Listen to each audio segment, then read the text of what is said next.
So often, this is just a reminder that the reason why we do this different lens series is because we have all been passed down a lot of tradition through the centuries, and a lot of that tradition came from white men. And it's not an invalid perspective. It's just not the only perspective. And so we try to get some other perspectives and different lenses on the text that we get. Often I know our speakers. I said to you already that this is the first day that I've met Michael, so this is kind of exciting. So I'm thankful that you said yes to the invitation, and we're excited about it, and are willing to come here to share your time and energy and wisdom with us, and sharing with this community. So I'll have you take it from here and provide us with that different lens on that Acts text, and then I'll join you back up here to wrap it up. Thank you very much. And this is where you need me to stand, right? We're live streaming? Yeah. Okay, great. That's just fine. I'm going to move this over just a little bit. I was glad to see that there's a dog in the audience and a goose overhead. What a space. Yeah, just another day at church. It's great to be here. Thank you so much for the invitation, Holly and Jason, wherever you went. Thanks for the thoughtful selection of songs. It was so neat to see how the service has been shaped by the text, but then also by the kind of the theme of the series and of different lens, right? A different lens. And that was the kind of optical reference there of seeing something in a different way is part of what led me to speak on this text in Acts 9. I really appreciated what you said earlier about how we all kind of bring traditions. And one of the ways I like to say this is that we never read alone. Even if we're sort of out in the middle of the woods with our Bibles and our journals and nobody else but the birds and the squirrels and the turkeys are around, we are still reading with that great cloud of witnesses that has impacted how we think about the world, that's impacted what we're afraid of, that's impacted what we're hopeful for. We never actually read alone. And that's one of the things I really appreciate about this different lens series. So I love the story that we read in Acts 9 for a couple different reasons. One is it's often kind of referred to as the Saul to Paul story, which is true, right? This is the story in which Saul, who was formerly a persecutor of the church, how he actually becomes an apostle, or at least it's sort of the first step in that direction. But I think what often gets overlooked in that characterization of the story is that Ananias undergoes a transformation too. And I appreciate, for me, Ananias is the one that I am personally drawn to, in part because I see my own sense of calling as a seminary professor and as a teacher. I see it more in Ananias than I do in Paul. And that's in part because Ananias is not, he's not sort of the star of Acts. He's not really, he doesn't have the kind of stature that Paul does within the New Testament as the person who wrote the most New Testament books. But what he does is he enters into a person's life at a really pivotal time when they're transitioning from one thing to another. And he has an opportunity through prayer, but also through the overcoming of his own fear, right, to help a person to redirect them in a way that is in service to the Lord. So for me, that's how I kind of connect this story to my own life, is that I very much see my own sense of calling in it, but I also see kind of the church more broadly, our calling to go places where our fears would not naturally lead us. Because let's remember let's actually dive into the text and remember where his history is in the book of Acts. Just 2 chapters earlier, Saul was at the stoning of Stephen. And Stephen is one of the was a kind of preacher and early follower of Jesus, or a follower of the church, and he was present, complicit, celebratory of Stephen's stoning and his eventual death and martyrdom. And so this is a guy who you could just imagine the reputation that he had in the fledgling church. This guy Saul. People were justifiably afraid of him, right? He was there specifically to do harm and to kind of bring people in who were followers of Jesus and to kind of suppress that message. That is what he felt like he was supposed to be doing. But this is a story about how Stephen will actually have to get his own new set of eyes, right? He will have to learn to see differently, and in particular see another human being, namely Saul, in a different kind of way. And so what I love about this story is just the kind of emphasis on sight. Saul, of course, will get new sight in a lot of different ways. He will see a vision. His eyes will be scaled over so that he is blind for a short time, and then that vision will be restored. So he undergoes this transformation of sight. But Ananias will also undergo a transformation of sight, where he will be able to look at Saul and no longer see one who is breathing murderous threats against Christ's people, but one who is actually called to the ministry of Christ. And so there are all kinds of transformations of sight that are happening in this story, and it's not just Saul to Paul, it's also Ananias' own journey from seeing Saul in one way to seeing him in a different way. So what I want to do is actually just dig into individual verses. I'm going to kind of read the story, comment a little bit on it, and then we'll follow that up, I think, with some questions. And you can feel free to interact with me if there's something that you feel like you want to say. That's totally fine with me. I get the sense that it's kind of a casual place, so. You know, I know, couches and dogs, and we're eating while we have church. I love this. I love this. So, verse 1. Meanwhile, Saul was still breathing out murderous threats against the Lord's disciples. He went to the high priest and asked him for letters to the synagogues in Damascus, so that if he found any there who belonged to the way, that's kind of a shorthand for the followers of Jesus, whether men or women, he might take them as prisoners to Jerusalem. Saul is on a mission to incarcerate people and to kind of bring them in and shake them down. He is specifically there to try and undermine the work of these disciples. And so in many ways, the fear that Ananias has is a justifiable fear. But it's remarkable that God's calling is going to force Ananias to enter straight into the heart of his fear. And I think this is often where we get tripped up too, is that maybe God is calling us. Is that a hand I see? You go for it. I'll repeat it so that folks online can hear too.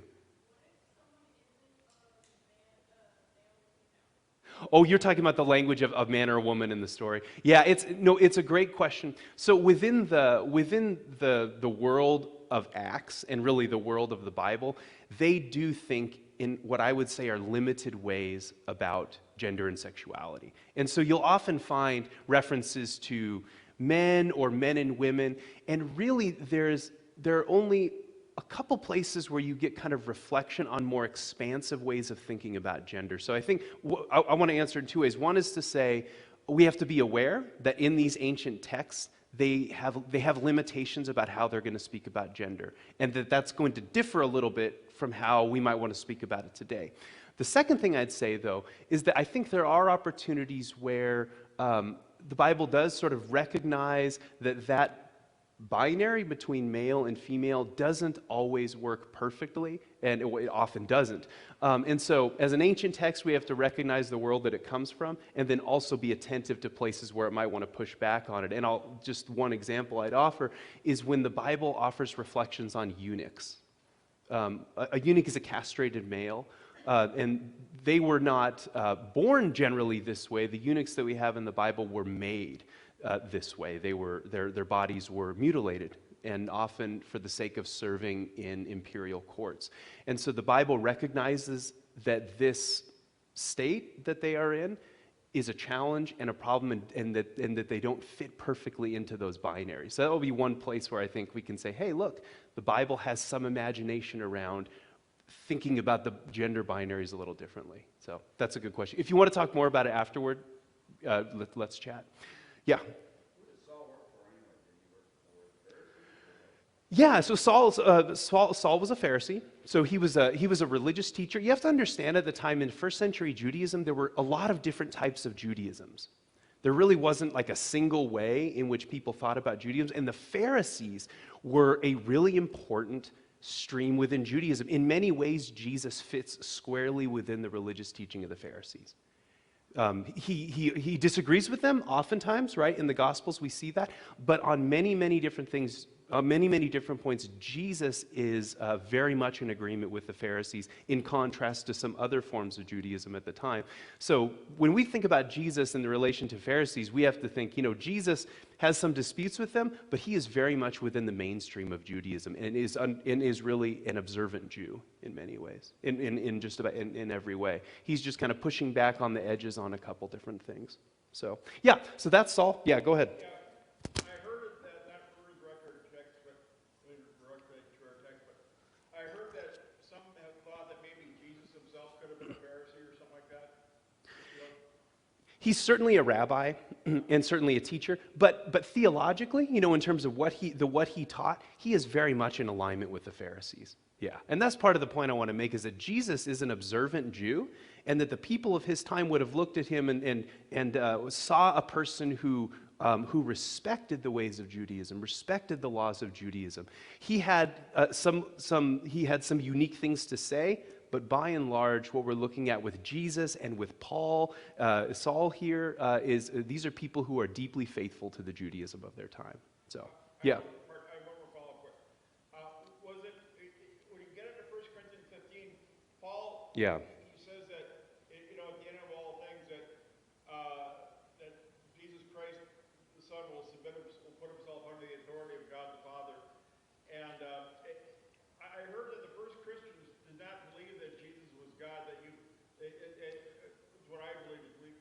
But, they said that, I heard said that early Christians, the early Jesus movement, just believe that Jesus was a good man and resurrected. Do you know anything about that? Okay, good. So there's a great question that's being asked here about what the early church thought about the divinity of Jesus. Yeah. It's a long conversation, and I think we should have it afterward, you and I. Yeah, so let's do it. It's a really good question.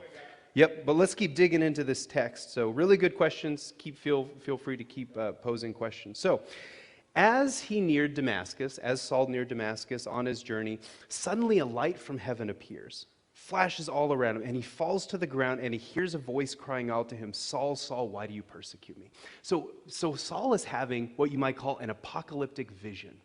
Think about people, or a prophetic vision. Think about people like Ezekiel or Jeremiah. Other people have had these visions, and he gets confronted with a vision of Jesus, and Jesus says to him, "Who are you, Lord?"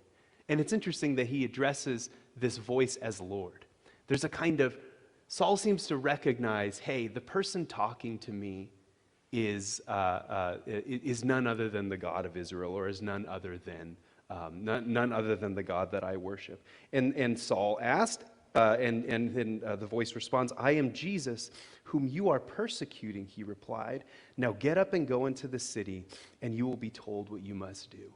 And so Paul, in this vision, has this recognition that I'm not just persecuting kind of deviant believers. I am actually persecuting the followers of Yahweh. I'm actually persecuting the followers of the God that I profess to worship. And so here we begin to see the sight being changed, where Saul is, in the same way that Ananias will have to learn to see Saul differently, Saul is going to have to learn to see these followers of the way a little bit differently too. So the men traveling with Saul, they stood there speechless. So they heard the sound, but they didn't see anybody. And this is kind of a common theme if you look at the apocalyptic literature within the Bible, is that often the person seeing the revelation is seeing and hearing, but those around do not. So Saul got up from the ground, but when he opened his eyes, he could see nothing. So they led him by the hand into Damascus, and for 3 days he was blind and did not eat or drink anything. So the 3 days, I think, is interesting. What we're going to learn later in the story is that Saul is going to share a faith that's similar to that of Jesus. Right? He will also suffer in the way that Jesus does. And I think this reference to 3 days is a kind of subtle reference back to Jesus' own 3 days, right, in death. In this story, Paul's fate is being ever more bound to the fate of Jesus. And not that he wants this. Saul is not obviously interested in this thing, but this is the invitation that God brings to him. In Damascus, there was a disciple named Ananias, and the Lord called to him in a vision. So Ananias is also getting one of these visions.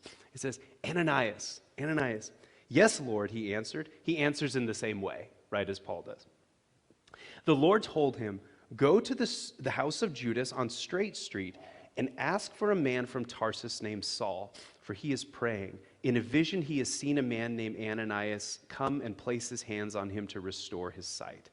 But Lord, Ananias answered, I've heard many things, many reports about this man and all the harm he has done to your saints. And he has even come here with authority from the chief priest to arrest all who call on your name.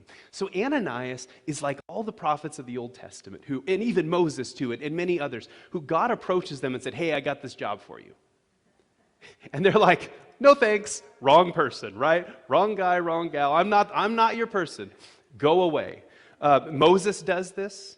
Right? Even Mary's own Magnificat has some of these echoes as well. But the initial call is met with a protest of, I'm not sure I'm quite your right person. Now, in the case of Ananias, like I said, in some ways this is really justified. Like Saul is, it's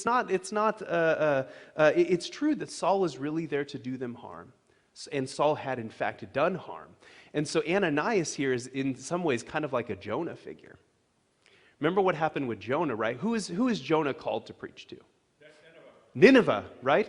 And Nineveh is one of Israel's historic enemies and had done immense amounts of violence, and brutal, in the most brutal types of ways, had destroyed their cities. In fact, the whole northern kingdom, there's a southern kingdom and a northern kingdom of Israel. The whole northern kingdom was conquered and decimated by the Assyrians.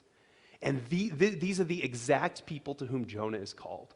So there's an analogy here. Ananias is called to one who has harmed the followers of the way, just as Jonah was called to those who had harmed his people. Moses, similarly, is called to the Egyptians, is called to go free his people from the Egyptians, right? The Egyptians... Moses is effectively an outlaw, right? He had killed an Egyptian and was on the run. And so God is calling them straight into the heart of their fear. Ananias and Moses and many, many others, Jeremiah as well. But the Lord says to Ananias, go, this man is my chosen instrument to carry my name before the Gentiles and their kings and before the people of Israel. I will show him how much he must suffer for my name. So again, the fate of Saul, Paul, and the fate of Jesus are going to be bound together, so that just as Jesus suffered for his message and for his life and his works, Saul is also going to be on a very similar path. And so what happens in the rest of the story is that Ananias finds Paul, prays for him. His sight is restored, and Saul is then sent along on his way. But I think for me, the reason this story is so powerful, just to reiterate, is that it's a story about gaining new sight. And it's a story about Saul seeing differently, and it's also a story about Ananias seeing differently. And I would say for us today, maybe what a story like this could, questions it could provoke are, God, what is the Spirit calling me into that I might be fearful of? Who are the neighbors around me that I am afraid of, but that the Spirit might be inviting me to connect with? What are the things, what are the visions that I have had, but that my fear keeps me from stepping into? For me, that's when I read this story, those are the kinds of questions that come to my mind. God, how is my fear preventing me from taking that next step? God, how are my prejudices or ways of seeing others preventing me from seeing you in them? And so for me, that's what this story comes down to, because I don't know about you, but I have these nasty little things called prejudices and stereotypes and all kinds of sinful things that live within me. They're the things that we inherit, right? that we inherit generationally, that we inherit from how we grew up and the people that we were around. Sometimes I see them clearly, sometimes I don't. Sometimes I need every bit of a miracle to help me see as Saul did, or as Ananias did. And so my prayer for us today, just as I conclude this, Holly, is that the Spirit will open our eyes to those paths that our fear will not allow us to see. That the Spirit will open our eyes to see our neighbors in the way that Jesus sees them. That our fear will open our eyes to see paths where we might otherwise see a stone wall or some other obstruction. So thank you all so much for the chance to share that. And I think we're going to have a conversation, huh, Holly? Yeah. Thank you. You all are so kind. Yes, thank you. Should I stand here? Is this Yep, okay? Yep, we've got about a 5-foot range, and I think, and Yeah, that works. Debbie at home will make that guy back there move the camera if she can't see us, so Okay. it's okay. I'll just scoot over here a tiny bit more. So thank you for Yeah. your time and your wisdom and for being here and sharing with us all of that. As you can see, it's well received. I just have a few fun questions for you, as you know, and our person at home is ready to post these on social media. So. Oh, good. What book, fiction or nonfiction, has captured your attention lately, or do you really wish white people read? You know, I think this is a book reference that I think everybody should read, especially in the current moment. I recently revisited Orwell's 1984. Ooh. And I haven't read it since middle school or whenever it was, whenever it was part of the curriculum. It hit me in a way that it did not hit me when I was younger. The themes of love, of course, and also of the suppression of speech, and also of just the kind of deeply controlled society that they live in. It just moved me and resonated with me in a way that feels very relevant to now. Our culture, right, is so deeply polarized, and I think especially on the edges, right, left, and everywhere, because the stakes feel so high, we are much more willing to silence one another. And so I think Orwell offers an extreme dystopian view of what it looks like when winning is everything. So 1984, go revisit it. Yeah, it's probably especially scary as you think about Alexa overhearing everything we say and feeding our Facebook feeds with whatever. Right. Yeah. Recently a group of people that I chat with on Marco Polo had a conversation about blue jeans, and Ooh, I like then those. all of a sudden, all of us had blue jeans in our Facebook feeds. So very disturbing. Very disturbing. Yeah. Okay, what song always makes you dance? Okay, this was a good question. I had to actually give this some thought. So, Elton John's "I'm Still Standing." I recently heard it and I thought, ooh, that just fits this question, and I love the song. Excellent, good. Favorite podcast? Right. I had two of them. One is called Left, Right, and Center. These are both kind of political podcasts, Left, Right, and Center, and it's done by KCRW in California, I think. But yeah, Left, Right, and Center. And then the second one is a New York Times one called The Argument, hosted by Jane Coaston, who is really just one of the most fabulous journalists, I think. So. Very good, thanks. And if heaven exists and God has a voice, what would you like to hear God say when you arrive? Assuming you also have ears at that point. Yes, right. No, good question. I would say two words, welcome home. And for me, the reason I say that is I've been reading Augustine recently. So Augustine is great North African, a bishop and Christian theologian, and he wrote a book called The Confessions, Augustine's Confessions. And in the second chapter there, he has this quote where he says, "Lord, you have made us for yourself, and our heart is restless until it comes to rest in you." And it's a beautiful line. Beautiful, and for me, a kind of centerpiece of how I like to think about God and the human journey. But for me, if I heard those words, welcome home, that would be quite beautiful, I think. Yeah. And can you close us out with a poem or a quote that speaks to you? Yes, it's actually going to come from Jeremiah. So I forgot, it's on my phone, and I forgot to bring my phone up with me. But I can find it rather quickly. As professors can. Yeah. Okay. So Jeremiah is not known for being a gentle soul. Here's Jeremiah 2, verse 11. Verse 13. My people have committed two sins. They have forsaken me, the spring of living water, and have dug their own cisterns, broken cisterns that cannot hold water. And I've been thinking recently about this image of the cistern. Like in Israel and the Middle East, they sometimes have natural cisterns. Some of them are, human-made, but they collect water. And I've been thinking about, what are the things in my life that I think will give me life, but are actually just cracked jars. So maybe temporarily, they bring me life, but in the end, there's only one source of life, and that's what that verse makes me think of. So.